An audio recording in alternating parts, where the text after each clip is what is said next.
புதுச்சேரி துணைநிலை ஆளுநராக கைலாஷ்நாதன் பதவியேற்று வருகிறார். நேரலை காட்சிகளை பார்க்கலாம். கூடுதல் விவரங்களோடு இணைகிறார் செய்தியாளர் இளமுதன். இளமுதன், தற்போது துணைநிலை ஆளுநராக கைலாஷ்நாதன் பதவியேற்கிறார். விவரங்களை பதிவு செய்யலாம்.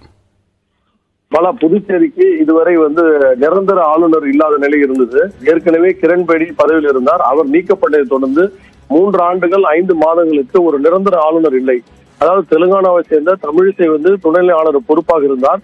அதனைத் தொடர்ந்து CP ராதாகிருஷ்ணன் பொறுப்பாக இருந்தார். இந்த நிலையில் தான் தேர்தலை ஒட்டி CP ராதாகிருஷ்ணன் மகாராஷ்டிரா மாநிலத்துக்கு ஆளுநராக நியமிக்கப்பட்டார். இதனைத் தொடர்ந்து புதுச்சேரிக்கான துணைநிலை ஆளுநராக குஜராத்தை சேர்ந்த முதன்மை செயலர் கைலாஷ்நாதன் நியமிக்கப்பட்டார். அவர் நேற்று புதுச்சேரிக்கு வந்தார். அவருக்கு ஆளுநர் மாளிகையில் சிறப்பான வரவேற்பு அரசு சார்பில் அளிக்கப்பட்டது. இந்த நிலையில் தான் இன்று காலை தற்பொழுது அவரோட பதவியேற்பு விழா நடைபெற்றுக் கொண்டிருக்கிறது.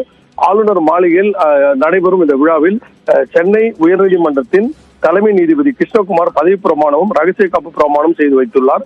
இதனைத் தொடர்ந்து முதலமைச்சர், சபாநாயகர், அமைச்சர் அனைவரும் அவருக்கு வாழ்த்துக்களை தெரிவித்திருக்கிறார்கள். இந்த நிகழ்ச்சியை பார்க்கும்போது அரசு அதிகாரிகளும் அரசு துறையை சேர்ந்தவரும் ஆளுங்கட்சியினரும் பங்கேற்றிருக்கிறார்கள். அதே போல எதிர்கட்சிகளான காங்கிரஸ், திமுக மற்றும் அனைத்து கட்சியினரும் இந்த விழாவில் பங்கேற்றிருக்கிறார்கள். பாலா, நன்றி இளமுதன், விரிவான விவரங்களுக்கு.